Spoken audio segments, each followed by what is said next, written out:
Assalamualaikum warahmatullahi wabarakatuh. Sebelumnya perkenalkan, nama saya Daniel dan rekan saya Najib Sofa. Dan saya Nidadul Hanifah. Kami di sini mempresentasikan tugas kami yang bertema pemanfaatan platform digital dalam kehidupan dengan menggunakan Google Sheets. Pengertian platform digital. Platform digital adalah perangkat lunak dan teknologi yang digunakan untuk menyatukan dan mempermudah operasi bisnis. Platform digital juga dapat diartikan sebagai wadah yang memungkinkan berbagai layanan, aplikasi, atau sumber daya diintegrasikan ke dalam satu tempat. Saat ini, masyarakat dari berbagai sektor sangat melekat pada platform digital. Mereka memanfaatkannya pada bidang pendidikan, pemasaran, dan sebagainya. Platform digital ini sangat berdampak pada kecil apapun, karena semua masyarakat memusatkan perhatiannya ke beberapa platform digital yang dimilikinya. Dengan adanya platform digital ini membuat segala informasi lebih cepat sampai ke berbagai individu dengan hitungan detik. Pada bidang bisnis, pelaku usaha memanfaatkan platform digital sebagai wadah mereka menyebarkan bisnis kepada konsumen dengan skala yang lebih luas untuk meningkatkan promosi dan keuntungan dari bisnis. Platform digital adalah sebuah platform yang juga memiliki karakteristik khusus dengan ciri khas yang berada di era digital menggunakan internet. Platform digital memiliki beberapa karakteristik lain, yaitu scalability. Platform digital adalah salah satu wadah yang digunakan untuk menjangkau lebih banyak individu dengan jarak yang tidak terbatas. Relation. Platform digital adalah salah satu jembatan dalam membangun relasi dari individu yang sebelumnya tidak mengenal satu sama lain menjadi dapat berkomunikasi, hingga penjual dan konsumen yang dapat membangun relasi saat melakukan transaksi. Flexibility. Platform digital menawarkan fleksibilitas dalam menggunakannya. Pengguna dapat bebas untuk memanfaatkan platform digital di bawah aturan-aturan yang sudah ditetapkan sebelumnya. Security. Platform digital adalah wadah yang dapat diakses oleh seluruh orang di dunia.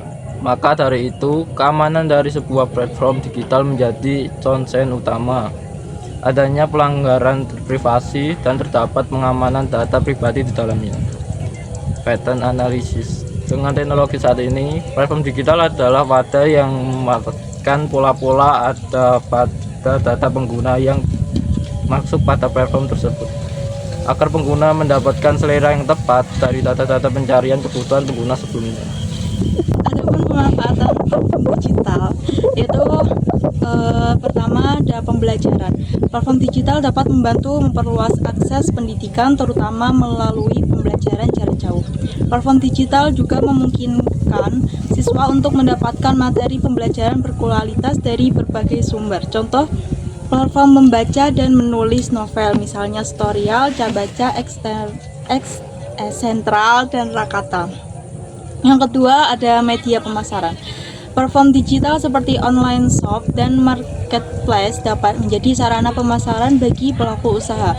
Online shop adalah toko online yang dijalankan oleh individu atau bisnis kecil, sedangkan marketplace adalah platform digital yang menyediakan ruang bagi pelaku usaha untuk menawarkan produk. Contohnya seperti platform berbelanja, misalnya Lazada, Shopee, dan Tokopedia. Yang ketiga ada peningkatan kualitas bisnis. Platform digital seperti e-commerce dapat membantu bisnis tetap beroperasi dan memperluas pangsa pasar. Yang selanjutnya ada pengertian Google Sites. Google Sites merupakan platform pembuatan situs web gratis dari Google yang dapat digunakan oleh individu maupun perusahaan. Platform ini memungkinkan pengguna untuk membuat situs web tanpa perlu pengetahuan coding. Google Sites dapat digunakan untuk membuat situs web publik, intranet, perusahaan, dan portal pribadi, serta dapat diakses melalui akun Google atau Gmail yang berdiri sendiri atau sebagai bagian dari Google Workspace. Selain itu, Google Sites memiliki tampilan website yang responsif dan keamanan yang kuat. Berikut merupakan beberapa dari kelebihan Google Sites, antara lain yang pertama ada gratis, cepat, dan mudah. Yang kedua, sama sekali tidak memerlukan keahlian pemrograman dan database. Yang ketiga, cocok untuk pemula yang ingin membuat website untuk pertama kalinya. Selanjutnya, tidak memerlukan instalasi software. Yang kelima, terintegrasi dengan Google Apps. Yang keenam, kreator bisa mengakses tools dari mana saja. Yang ketujuh, kreator punya kontrol penuh terhadap hak akses. Yang terakhir ada bisa berfungsi sebagai project manager sederhana. Lalu lanjut dengan kekurangan dari Google Sites. Yang pertama ada fungsi dan fitur tidak selengkap website builder lainnya. Yang kedua ada kustomisasi yang kurang. Yang ketiga ada tidak cocok untuk website bisnis maupun profesional. Yang keempat, hanya mendukung integrasi dengan aplikasi Google. Aplikasi non-Google tidak mungkin bisa menggunakan sites ini. Yang kelima, URL website harus diawali dengan sites.google.com/site/ yang terlalu panjang dan kurang menarik. 4. Strategi membangun literasi media menggunakan Google Sites. Perkembangan teknologi dan informasi telah membawa generasi sekarang memasuki dunia literasi digital. Literasi digital sudah menjadi hal yang tidak asing lagi, baik di bidang akademik maupun non-akademik. Salah satu alternatif yang muncul terkait dengan literasi digital yaitu beralihnya bahan bacaan fisik menjadi digital. Prinsip literasi digital yaitu memudahkan membaca dalam mengakses informasi kapanpun dan dimanapun dibutuhkan. Dalam hal ini menggunakan perangkat yang terhubung ke jaringan internet. Berbagai macam sumber informasi sudah tersedia di internet seperti e-book, e-jurnal, website YouTube, podcast, sosial media, e-library, dan masih banyak sumber informasi lainnya. Penggunaan teknologi pada literasi digital salah satunya yang tidak asing lagi bagi kalangan pendidikan adalah Google Sites. Google Sites merupakan pengganti dari Google Pack Creator. Google Sites digunakan untuk membuat situs website untuk pribadi ataupun kelompok, bagi untuk keperluan personal ataupun korporal.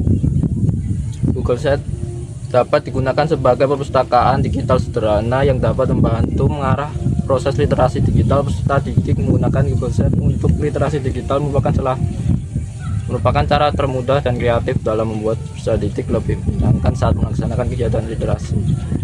Google Sites bisa digunakan untuk membangun literasi media digital dengan cara membuat perpustakaan digital sederhana. Berikut beberapa cara menggunakan Google Sites untuk literasi media digital.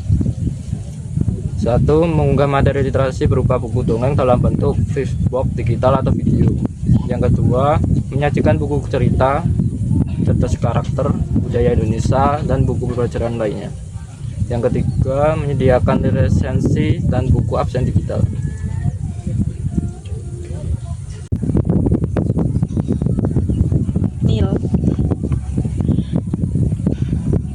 Platform digital memiliki banyak dampak, baik positif maupun negatif di berbagai bidang seperti bisnis, pendidikan, dan kehidupan sosial. Adapun bisnis, platform digital dapat menyederhanakan proses bisnis, mengotomatiskan tugas, dan mengurangi biaya operasional. Dan pendidikan, platform digital dapat meningkatkan akses terhadap sumber belajar, mendorong pembelajaran kolaboratif, dan mengembangkan kemandirian belajar. Platform digital juga dapat digunakan untuk mengakses jaringan dan komunitas pendidikan yang luas. Dan yang terakhir ada kehidupan sosial. Penggunaan platform digital dapat mengganggu interaksi sosial langsung dan mengarah pada isolasi sosial. Kecanduan media sosial dan perangkat digital juga dapat mengganggu produktivitas dan kesejahteraan mental. Kami sudah membuat sebuah contoh situs atau website menggunakan platform Google Sites. Di sini kami membuat Google Web tentang sebuah usaha makanan yaitu Korean Street Food yang ada di Sukoharjo. Kami membuat website ini dengan yang tujuan untuk mempromosikan dan mempermudah pelangganan untuk memesan, karena di website ini sudah tersedia berbagai macam variasi menunya. Cara melihat menunya adalah dengan mengeklik garis 3 di sebelah pojok kiri atas, lalu tinggal pilih kategori yang diinginkan seperti ini. Di sini kita juga bisa menambahkan link akun media sosial usahanya. Sedangkan cara menggunakannya bisa dilihat di link YouTube yang sudah kami share di grup MK Literasi Digital ya teman-teman. Agar videonya Mending sing kiri iki kowe. Iya apa to lan? Endi? Kowe deket to. Sing kiri sedangkan Oh. cara Udah. Sedangkan cara membuatnya bisa dilihat di link YouTube yang sudah kami share di grup MK Literasi Digital ya teman-teman, agar video presentasi kami ini tidak terlalu panjang dan menghemat waktu. Terima kasih. Sekian dari presentasi kami. Wassalamualaikum warahmatullahi wabarakatuh. Waalaikumsalam warahmatullahi wabarakatuh.